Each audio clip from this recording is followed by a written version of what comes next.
Ladies and gentlemen, I come bearing both good and bad news.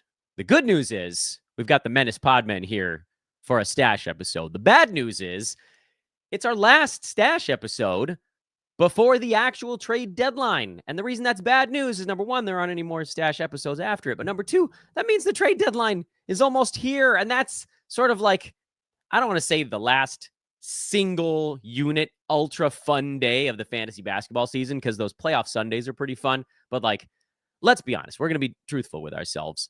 The trade deadline is the last big hurrah, and then you're just like treading water and trying to get as far as you can before your season ends. Welcome, everybody, to Old Man Squad Fantasy Basketball. I'm Dan Bespris. Thanks, as always, for tuning in. Like, subscribe, rate. You guys know the drill at that point. Follow on Twitter at Dan Bespris. Follow on Blue Sky at Old Man Squad. And follow our friends at Bet Online. Super Bowl Sunday is coming up. That means this is your best time to jump in with our pals over at Bet Online, the world's most trusted betting platform and your number one source for online betting.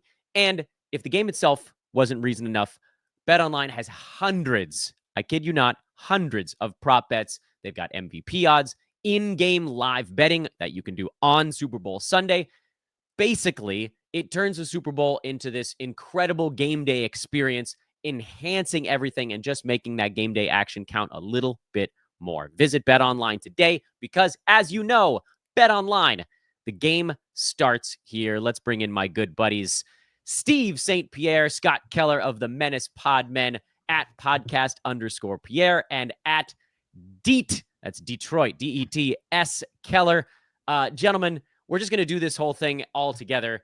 Welcome. Thanks for having us. No, I wanted you to talk at the same time. That was the goal there. I wanted chaos. Screwed that up. Do it. There we go. There we go. It's always a pleasure, Dan. We've been on here just once before, but you've been on our show a few times now, and it's been awesome every single time. You know the deal, man. We've been big fans of yours long before we met you, and we appreciate the invite.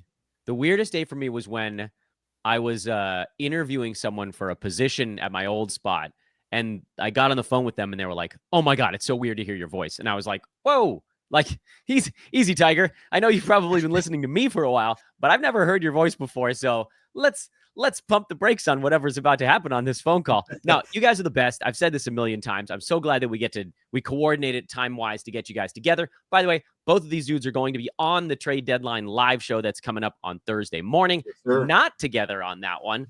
Scott, you are on, I think, about 2.5 hours before. Steve, we'll see if you guys can exist without one another on a podcast. Thursday. It's gonna be tough. Exactly. We'll pull it together somehow. Mr. Scott. We'll get back together for our own show, though. So that's right. That's right. It's gonna be busy. It's gonna be a busy week. It already has a busy week. Yeah, we got 2 blockbusters and a trade that already happened.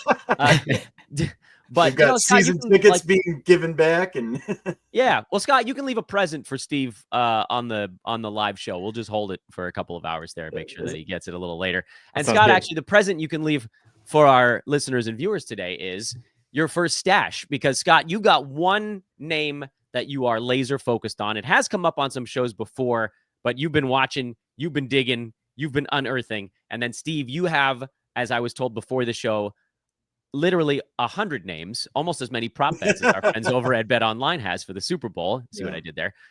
So we're going to just work our way through. Scott, we'll start with yours, and then Steve will kind of pick and choose a few out of your Mondo list. Because again, like, it's hard to decide how we want to use moves this week. Generally, we're waiting until the trades go down, but sometimes there are names that just rise a little bit above the rest. So, Mr. Detroit S. Keller, where shall we begin? Yep, I'm going to start with the one that we've heard a bit about from some other people. I think Alex Ricklian was the first person to bring his name up. Noah Rubin doubled down, then Adam King, then Thunder Dan the other day got in on the party as well. I'm sorry you guys are going last. So, but with that the best for last. With that said, it's Montas Buzelis. I love Montas. He's like 54, about 50% owned in most leagues right now. So he is available in some leagues. You can get him. I've been high on him since the beginning of the year, though. We were doing off-season shows before drafts and everything. Montas is one of the guys I liked. Main reason, obviously, because DeMar DeRozan was leaving. And I was like, oh, there's that opportunity. There's that hole for Buellis. But unfortunately, the problem was I didn't expect Zach LaVine to be so productive and healthy throughout the year. And that changed a lot of things. But now that we got Zach LaVine out of the way, I feel like that just opens the door for Buellis again. He's one of those guys that other people have talked about. He's already doing stuff, so he can build on that. It's not like he's just burning a hole in your roster there. And yeah, I mean, I've loved him forever for the whole year. We had, I think it was Sloan with the Athlon Sports. He put out the survey beginning of the season, and there was a question in there: who was going to be the most impactful rookie on the season? And my answer in that survey was Matas Buellis. And I still believe that can happen because the rookies have been somewhat underwhelming this year. So if he gets off to a great start after the trade deadline and bring that into the end of the season, I think it can be huge for people.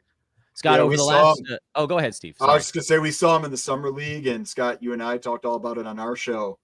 The athleticism, the upside, and like you said, on that team, especially now that they've made some moves and some guys have kind of cleared a pathway for him, sky's the limit for sure. Scott, in looking at his last couple of ball games, basically since Zach LaVine went out with what was initially personal reasons and then was just keep going to Sacramento, Buellis has played 22 minutes, 26 minutes twice. He has 4 blocks over those 3 games, and that's kind of been – he's scored, by the way, exactly 12 points in all of them. The blocks was always the thing that – and you guys know me, I don't pay much attention to the young guys until I have to, but that was always the thing that was sort of sold to me on Buellis, is that this kid can block some shots. We haven't seen it that much this year. Do you feel like that's a thing that could potentially shift his way in season, or is that a thing you feel maybe is we shouldn't hold our breath immediately, and maybe as he sort of puts on some weight, that's something that takes place down the line? Again, I'm not trying to lead you on this question. I legitimately don't know. Yeah, in my mind, I think it is something that slowly progresses. I don't think it's something that you can count on right away. But even sometimes, you get a block here and there down the road, and a couple games over a week, those add up over the season. So, is there? Sorry, Scott, just jumping right back to you on this one. Yep. Is he a guy? It sounds like, and this is something that I had to bring up with Alex Barutha this week as well, which is last week we could kind of do whatever we wanted because last week we had weekly moves. You could stash. You didn't have to worry about a trade upcoming. This week I've tried to separate my players into I will stash now and use a move, or I will open browser tab so that it's just sitting and ready to go the second that Shams has a tweet that includes the player's name that I'm talking about. Which side of that fence do you fall on? I guess it depends how your league's set up.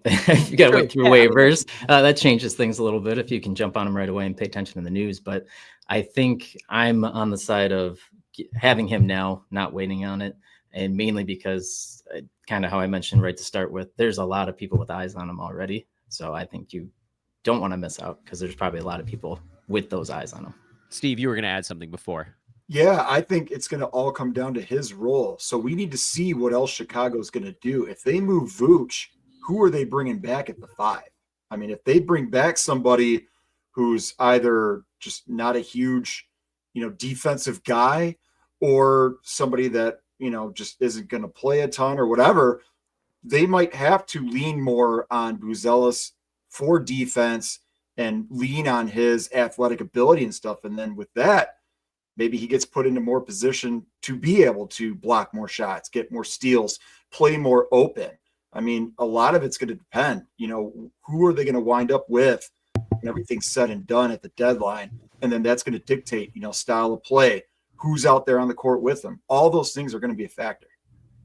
Steve, this is probably a good segue because I'm guessing in your 100 players, there may be other Bulls on that list. So where do you, and I don't know what the right way is to go through. I don't know. Do you want to just fire off a bunch of names and then we can pick and choose, or do you want to take us on a journey here, a magical adventure?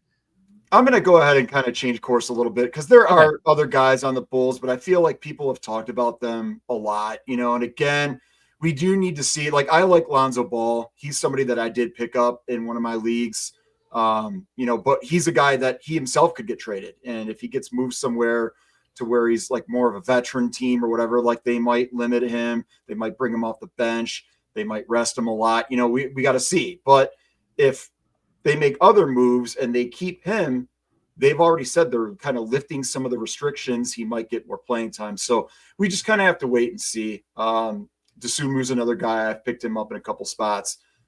They've been using him. He's been good, and he's got upside. So, but some other guys that I wanted to bring up. So I'm a big guy. I'm a center. I'm going to represent for my people. I'll allow it. Yeah. I got 3 guys on 3 different teams. I'm just going to kind of lump them together.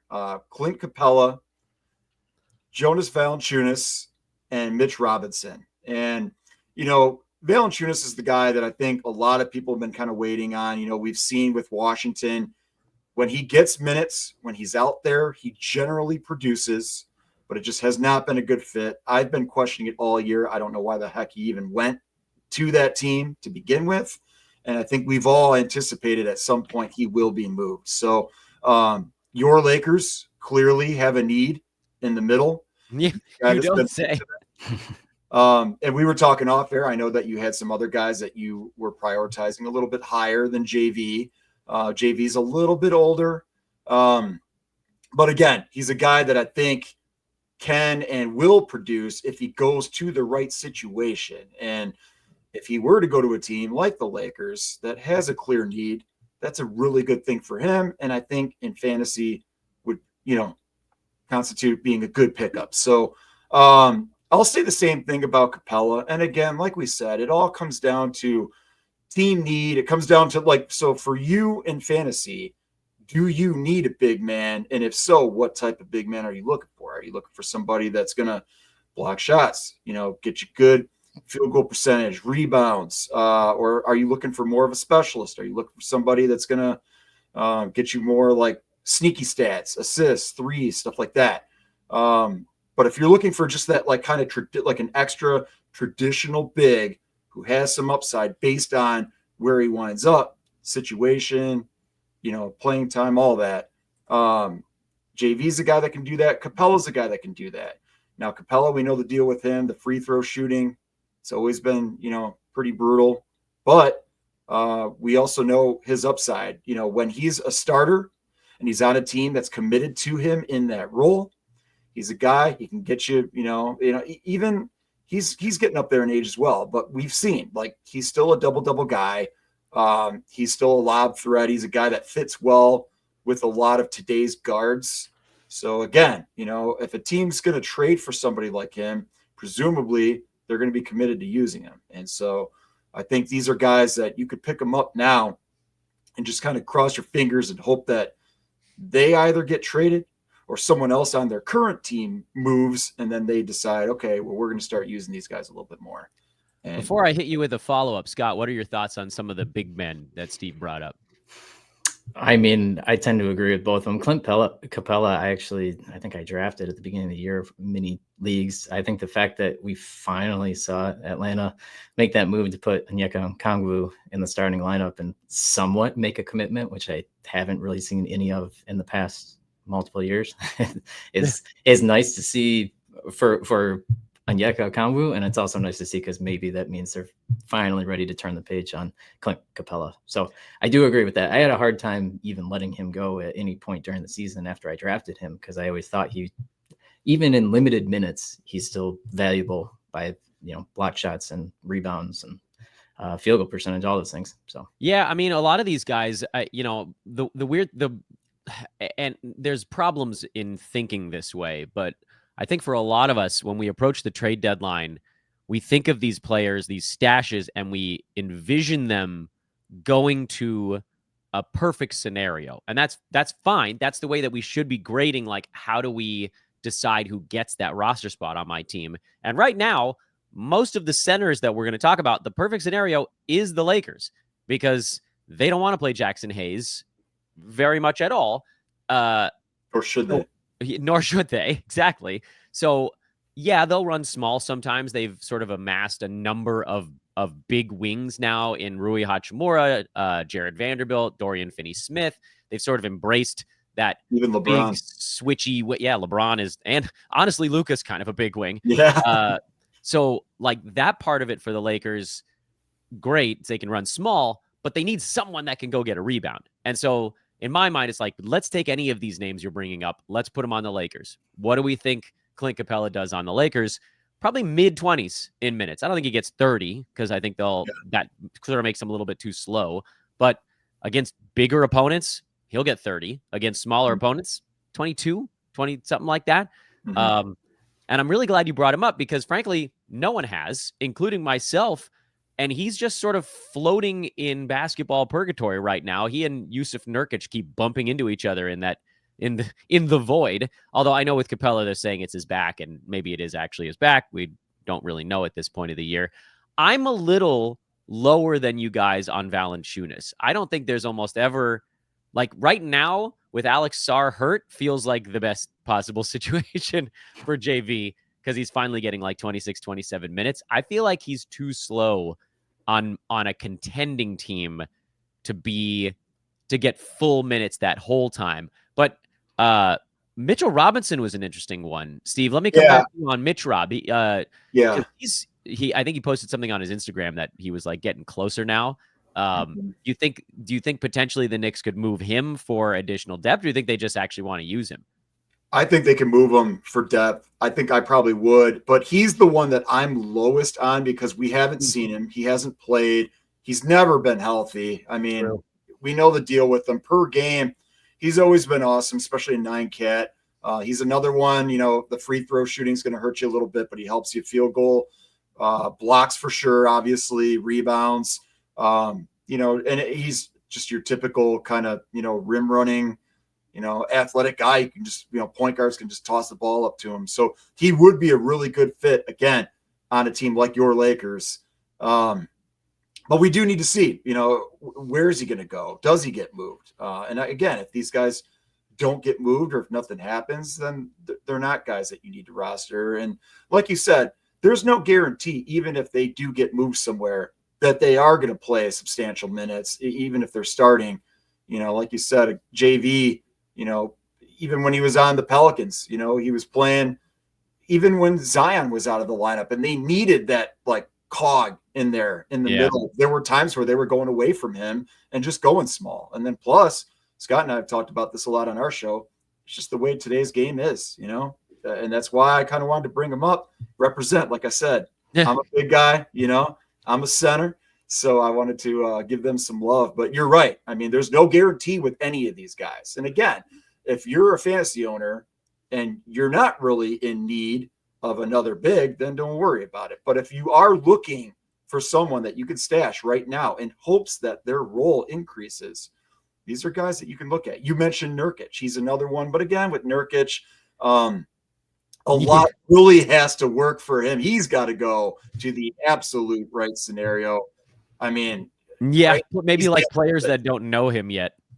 Yeah, exactly. He'd almost be better going to a bad team that doesn't have anything to play for. And hey, let's just throw him out there and let's see if he's got anything left in the tank or, whatever. But I'd love it if you could get Nurk on a tanking team. That seems like the perfect spot for him to just be a kind of a dildo for a couple of months. and he might very well because, Phoenix, they're in the mix for a lot of different guys right now. There's a lot going on in terms of rumors of them being buyers, being sellers. So who knows? We'll have to see. But I wanted to mention those guys. If you're in need of a center, those are all guys that, like you said, haven't been really mentioned too much. They might be sitting out there and they might be worth a grab, I think I flipped it back to Capella because he's the one that I thought, because he's so easily forgotten. Scott, go ahead. I was going to say the intriguing thing with these guys, I think, to me, is they're IL eligible. If you've got an open IL spot, you can throw them on there and you're not using a roster spot to stash them. Not Valanciunas, but the other guys for sure. Yeah. And so absolutely. Again, it comes down to, your situation. Are you having to drop an active player or is it someone that you can literally just pick up and stash on your IL without having to drop anyone else? How many moves do you have? Are you saving your moves at this point? Like you said, Dan, we're, just a couple days away. So we're in the same week. So you have to be, aware of what your, limitations are and be really careful before you click that add button. Steve, I have another question for you, but before we get to that, Scott, the floor is yours. Where can everybody find you guys? What are you guys working on? You got multiple pods. Let's do a little promo. We do got a couple podcasts out there. Obviously, you can find us at our handles. You can find me at Scalar. You can find Steve at podcast_Pierre. You can find Menace Podmen, about weekly episodes, pretty much, unless there's any emergencies that we got to get out there. But yeah, at Menace Podmen. It's pretty self-explanatory. And then we also have the new WNBA fantasy podcast at Will Slam Beer at Will Slam Beer. And so, yeah, not just these blockbuster trades in the NBA. You got the big blockbuster trade in the WNBA with Jewel Lloyd, Kelsey Plum, and we'll talk about a bunch of stuff. We got a new episode we're going to try and get here in the middle of the month as free agency has opened up in the WNBA. That's outstanding. That is such an amazing area of growth too. That like, just so excited for you guys, and then Will Slam Beer, that podcast I think is going to explode. Hope so. Steve, Fantasy WNBA, check it out. So, Steve, on the stash thing, I appreciate that you went to guys that hadn't really been talked all that much on the show. If you were, and Scott, we've already got yours. It's Buellis, but like, I want to make sure that I want to make sure that you guys each have an opportunity to tell the listeners basically who your favorites, your true favorites are, even among names that have come out already. So, Scott, do you have anybody to add besides Buellis among the sort of like, even if it's been mentioned, just pretend like we haven't done a week and a half of stash episodes. If you haven't done it, because a week ago, Isaiah Collier was on my list. A bunch of people have talked about him, and the Colin Sexton injury kind of throws a wrench in some things right now. So we'll see how that pans out. That was one name that I liked a lot. I know some people brought up Dameron Sharp. I had his name on my list. So I like that one too. I approve of that. Where else was I? I actually had a bunch of people talked about Donovan Clingan was on here. I think he's a big one. Koulibaly, I approve, and he had a big game the other day too to kind of drive that in a little bit further. And then I did like the Jalen Smith stuff, but we'll see how that pans out with the moves back and forth from the other trades. So Zach Collins coming in to screw it all up. Steve, same general question for you. I mean, I love that you brought up some new names. That's always fun to throw in the mix. But who are your top guys? It really depends because, there's every fantasy team kind of needs different things. So if you're just looking for pure upside, like I said, pretty much the whole Brooklyn Nets, everybody out there right now, because they have, not only can they continue to make trades and stuff, but they just have injuries. They have guys in and out every single game. So they're guys that you could pick up and use right now who just have even more upside based on what happens with their roster, especially here in these next couple days. So, pretty much everybody left standing on that team. And I also wanted to mention the rest of Washington's roster too. I mentioned JV already, another kind of old man squadish kind of guy that I think I mentioned last time we were on your show is Malcolm Brogdon. And he's coming off a decent game. So he's a guy that if he gets moved, if he goes to the right situation, he could have some value. But a lot of their young guys, Scott, you mentioned Koulibaly, and he's rostered in a lot of spots. If you're in deeper leagues, he's probably been rostered the majority of the season anyway. But guys like Bub Carrington, Keyshawn George, and our guy, Justin Champagnie. He had that run of like 4 games earlier this year. It was just magical.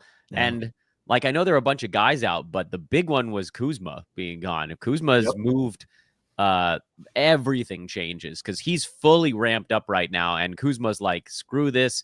I'm doing it all until this trade deadline happens. And I mean, it's throwing a wrench into everybody's production, including guys like Jordan Poole, who were having solid seasons. And I know he's battling an illness, so there's some other stuff going on there. But like lately, you got 20-shot Kuzas back again, and everything sucks all of a sudden. Other than Koulibaly, who, again, Bilal had a good game against the hapless Hornets. But I wanted to make sure that you guys, because basically I'm keeping this running tally, and everybody's heard me say this, so that way when something happens, I can reference back to different shows. And so again, I appreciate like credit. Steve, you're coming in here and you're just like, keep an eye on Mitchell Robinson. It's like, okay, well, odds of that are somewhat low. but it's an interesting stash. But then you're getting passed over for all the ones that you're actually stashing on your roster right now. So we got to make sure everybody gets the wanted right to bring credit some here. names that haven't been mentioned too much, but also I wanted to hammer home the point that beyond the trade deadline, these are also guys that you can stash in case you think that some other guys are going to go down with injuries or get shut down because they're on bad teams. There are a lot of different reasons to stash a player. And again, usually if you're talking about stashes, you're talking about deeper leagues. These are guys that if you're in like shallower leagues, you're probably not adding any of these guys right now, unless they're guys that you can put on an open IL spot. But they're guys that you can like put on your watch list, or like you said, Dan, just like kind of keep them ready in case we do get some news here in the next couple of days. And then again, if they're on teams that have a lot of guys that are already getting hurt going in and out of the lineup, or guys that you think could get shut down. With Washington and Brooklyn, those are two teams that, like, even if they don't make another trade at all, they could start shutting people down. They could just start, or just like insanely resting people. And again, that's going to benefit the guys that are left standing. So I tend to kind of target those teams in those kinds of situations. But one more guy, if you don't mind, that I wanted to mention real quick on another team that really isn't too good record-wise, the Pelicans. Brandon Boston Jr. He's a guy that he's another one. We saw him at the beginning of the year. He was really flourishing. They had a lot of guys out of the lineup. That's still kind of the case now. Ingram hasn't played in months.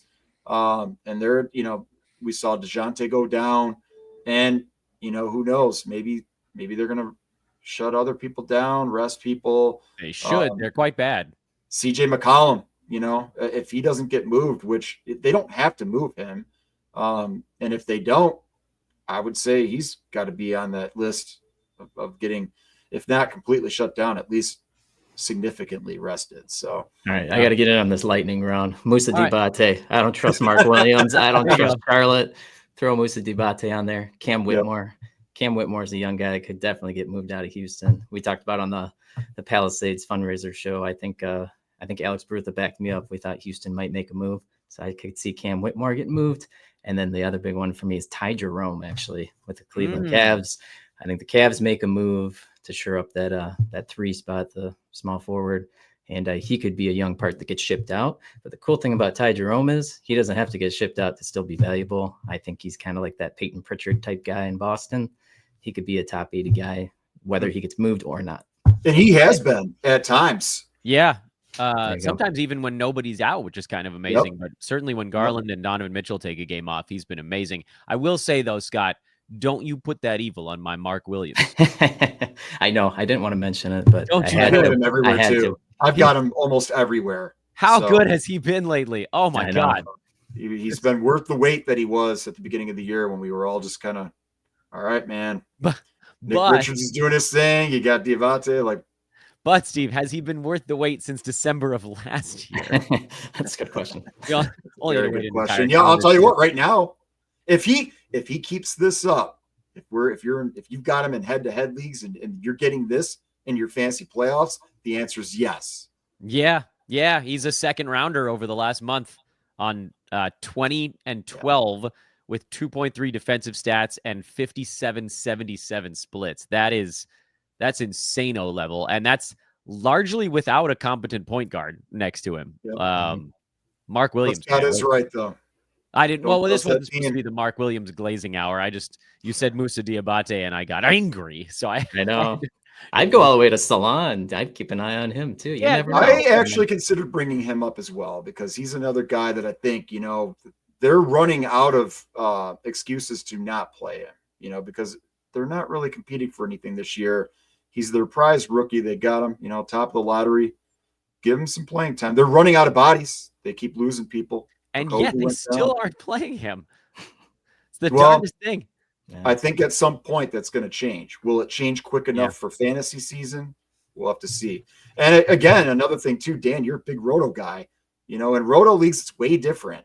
Guys' value is way different. A lot of these guys, you're not really rostering or using them unless there's a specific need. So again, it really just comes down to your team, your situation, where you're at in your standings, etc. but these are just all names to consider. And Carlo Makovich. Shout out to Dan Titus for being committed to drafting him in every mock league I was in. Hopefully he's still committed to him. But you get 27 minutes the other day against Denver next to Yves Misi. So I mean, so crazy. The Pelicans are a confusing lot. I think we all thought that Jose Alvarado would have a good run. He played like 22 minutes in that next ball game, and then he had a lot of fouls though, I saw. So I'm trying not to panic too much on that. But yeah, we'll see. They've still got a lot of guards, even with Murray going down. And again, we got to see what happens here next couple days. Very true, gentlemen.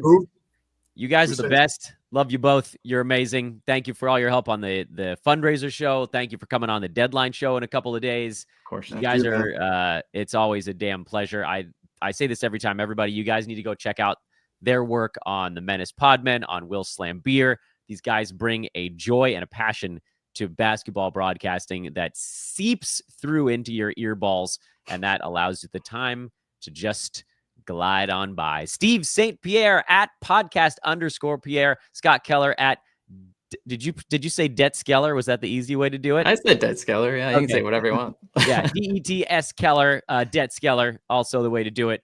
The pride of the mitten, gentlemen. I'll see you guys on Thursday. Yes, sir. Sounds good. We'll see you then. Thanks, good, Dan. They are the Menace Pod Men.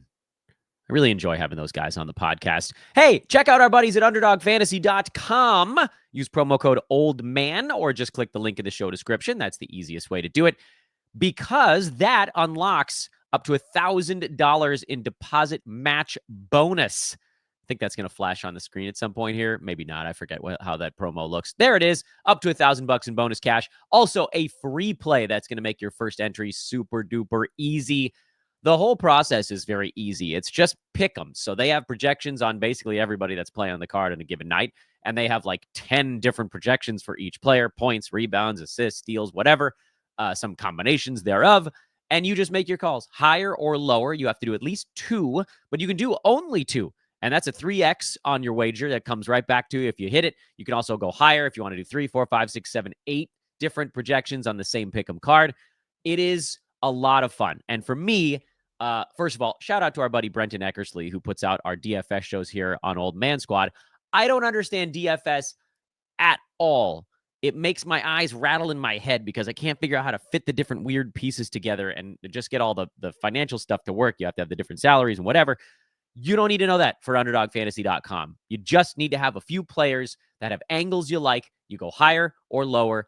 Boom, you're done. Check them out today. I've been enjoying it. You guys have watched me put some cards together. Go do it. And again, use that code OLDMAN to unlock your deposit match bonus and free play. Shout out once again to Scott and Steve, Podcast Pierre. There's an underscore in between there. Podcast_Pierre and Det Skeller. I'm going to say that the right way. Bring in a massive list that included Matas Puzelis, Isaiah Collier, Dayron Sharp, Donovan Clingan, Bilal Koulibaly, Jalen Smith, Moussa Diabate, Cam Whitmore, Ty Jerome, Carlo Matkovic, Lonzo Ball, Ayo Dosunmu, Clint Capella, Jonas Valanciunas, Mitchell Robinson, the Brooklyn Nets, Malcolm Brogdon, Bub Carrington, Keyshawn George, Justin Champagny, and Brandon Boston Jr., among others. So many names to keep track of here as we approach the trade deadline. But obviously, you guys heard on the show, there were a few that sort of stood out above the rest. Scott will be on with us at 9:30 a.m. Pacific time on Thursday. Steve will be on with us at noon for that final half hour when we recap everything that went on. I have also begun, and this is shared. It's readily available on the interwebs. I haven't put it in any show descriptions yet, but I will put it in the trade deadline show description. This is just a live deadline trade tracker. You can see it there. There's the link to the show. It's up on your screen. You can't click it, but I can. So here's what it looks like if I click on that. That takes us actually to the YouTube page. So there's the YouTube page for us here. Why is the deadline show not popping up? I screwed this up in a big way. Nope. You guys are seeing the back end there. Completely biffed it. Anyway, go on over to our YouTube page. You'll get the trade deadline live show. Make sure to bookmark that by hitting the like button, subscribe to the channel, and that way you can join us on Thursday morning. But as we work our way through the stuff on Thursday, we'll do this. This is just how the trades are breaking. You can see the ones that have gone down as of the time of us recording this podcast. And that'll allow us to recap it easier. It'll allow you guys to keep track of everything going on easier. And I think it's going to help us all work our way through the deadline and have some fun. Thanks again to our guests on today's show, the very last of our stash shows leading up to the deadline. I hope you guys enjoyed this series here on Old Man Squad Fantasy Basketball. If you made it this far, again, do hit that subscribe button, like the show on the way out. Find me on Twitter at Dan Besbris. You got to do it. I know it's a hellscape, but especially on deadline, especially leading up to the deadline, that's where it's going to break. That's where Shams is going to break everything. If you are not on social media, you will run so far behind everybody else in your league, and they will get all the awesome pickups before you have a chance to do so. So follow Shams and follow me, please, at Dan Besbris over on Twitter. We're going to work our way through the deadline together and have a real good time doing so. I don't know exactly when this show is airing. This might be the last show before our deadline show. Hadn't thought about that. In any event, I'll talk to you guys soon. I'm Dan for Old Man Squad. Deadline week, baby.